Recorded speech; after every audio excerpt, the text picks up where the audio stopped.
Alrighty, you guys, so for today's video, we are just going to be jumping right into the tutorial.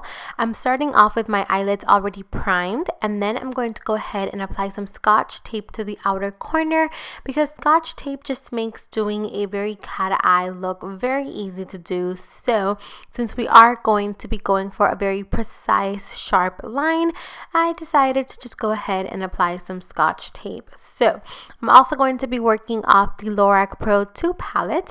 The first shade I'm taking is called Light Brown. I'm using it with my Sigma E40 blending brush.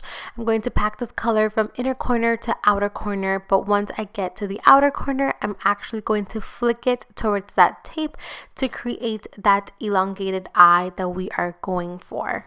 I am next going to be taking the shade Cool Brown, and I'm using it with the brush that Rosita Applebum actually created. I love this blending brush. It makes blending so easy. I am obsessed, and it's pink, so that's even better. But yeah, I'm going in with the color Cool Gray, and again I'm focusing the color in the outer corner and bringing it in towards the inner corner. And once I get to the outer corner, I'm kind of flicking it towards that tape. We're going to be doing the same exact thing we did with Light Brown, but we're just going to keep it a little bit lower. I did go in with the color Nectar with the same Sigma E40 blending brush just to kind of blend all of the colors together. Then I'm going in with Makeup Geek's Time Travel eyeshadow with a Sigma E45. This is a beautiful emerald green, kind of bluish green. I absolutely love it. And as you guys can see, I am packing this color in the inner and outer corner, and I'm connecting it through the crease. And then I'm going to go back in with the brush that we used to apply Cool Gray with, and I'm just going to blend out those edges. But as you guys can see, I'm not flicking the blue towards the tape. I'm keeping that blue pretty rounded and concentrated on that lid. You don't want to flick it towards that tape because I wanted the gray to look kind of like it's floating from within that blue, if that makes any sense. But still go ahead and blend it out to make sure that there are no harsh edges. So once I had the eyeshadow to the intensity that I wanted it to, I removed the tape and I applied some eye cream with a cotton round just to remove any of the excess fallouts. So now I'm going to take the shade Midnight, and this is a beautiful shade from the new KathleenLights collaboration with Colourpop. This is her new quad in Where the Night Is, and this is the shade Midnight, like I said. And I'm going to apply this all over my entire lid. After I did this particular step, I realized that I could have skipped the blue, but I still like the fact that the blue peeks in through the crease and it kind of peeks in the lid as well. So you can definitely skip the blue, but I don't know, I ended up really liking it. And then I'm going to go in with any of the blending brushes that we used before. This is the one by Rosita Applebum that I used the Cool Gray with. And I'm just going to blend out those edges to make sure that everything is seamless. Now I'm going to go in with the color Blaze, and this is from her first quad, the KathleenLights first quad in Where the Light Is, and I'm going to put this right on top for some extra sparkle.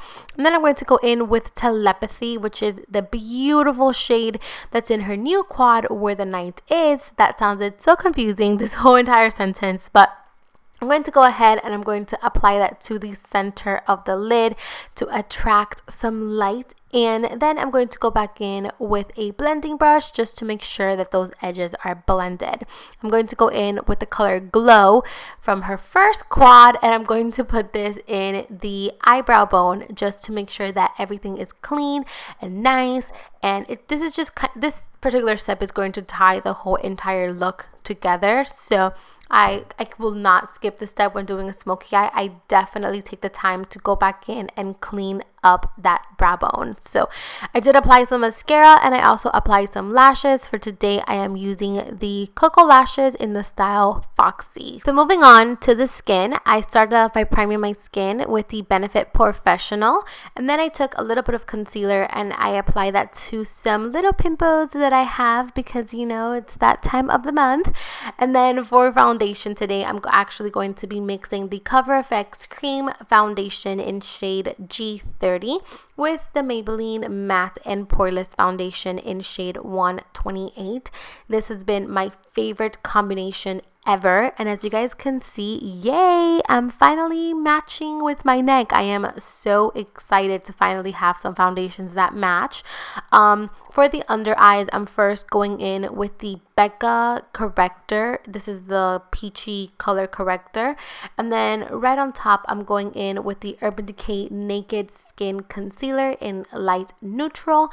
I'm applying it under the eyes, chin, nose, forehead, you know, anywhere where you want to highlight. I did blend that out with the beauty blender. I just skipped it to do something different in today's editing, and then I did set it with my MAC Mineralized Skin Finish in light. So for the rest of the face, I am taking the Cover FX Illuminating Setting Powder, and I'm going to apply this with a big fluffy brush. I believe this is I was going to say Sigma, but it's the Morphe E41. This is an amazing huge brush. It covers your whole entire face, and I have just been obsessed with it to use it for powder. So I did fill in my brows, and then we are going to contour. Today I am using the Morphe Contour Kit. This is in the shade 9C, I believe. I'm taking that middle shade from the bottom row with my NARS Ita brush, and I'm going to apply this in the areas where you normally want to contour. And then I'm going to take the warmest shade from that palette with another fluffy brush by Morphe Brushes, and I'm just going to blend out that contour, and at the same time we are going to be bronzing the skin just a bit. I'm going back in with my beauty blender and a little bit more of that translucent setting powder, and I'm applying this to the chin area just to kind of carve out that contour and clean everything up. For blush, I'm going to be using Cargo's Tonga, which if you guys have been following me for a while, you guys know that is my favorite blush ever. I am just obsessed with that blush. I feel like it goes with everything. And then to highlight, I am first going in with MAC's Soft and Gentle. I have been loving this highlight to use it as a base for other highlights. So right on top of that, I'm going to be using Champagne Pop by Becca Cosmetics in collaboration with Jaclyn Hill. So I'm applying that in the highest point of the cheek, down the bridge of the nose, and a little bit on the Cupid's bow. And then I'm going to go in with the Sigma F35, and I'm just going to blend that powder away. So moving on to the lower lash line, I am taking the shade Charcoal from the Lorac Pro 2 palette, which is a really dark, deep gray. I'm going to apply it with a flat definer brush, and then I'm going to go in with a pencil brush and a little bit of light brown once again. And I'm going to blend out the lower lash line, and then I realized that a lot of the product was removed, so I go back in with the flat definer brush and I re-intensify the lower lash line. And I also take some gel liner and I apply this to my waterline. Moving on to lips, I first started off by lining my lips with the Taurus lip liner. This also came in the collection Where the Night Is from KathleenLights for Colourpop. I'm first lining my lips, and then I'm going to fill my lips in with the Taurus Lippy Stick, which is the same color as the lip liner. And that is pretty much it. Once you have done that, you are pretty much done. Thank you so much for watching. I love you, and I'll see you guys very soon with another video. Bye!